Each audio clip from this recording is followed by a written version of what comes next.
Oh, Día Internacional de Star Wars, y pareciera que ese día marcaba el próximo destino del Cruz Azul, su próxima batalla. Y al ver el equipo amarillo que salía, Monarcas Morelia empezaba a decir que ese, el color amarillo, sería su próximo rival. Pero ¿qué opinan, por ejemplo, este oficial? ¿Tú qué dices, mi estimado? ¿Es Eke Flores?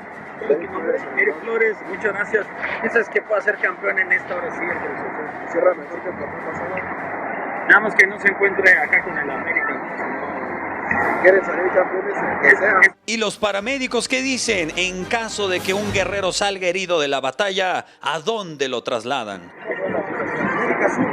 Es el más, es el protocolo.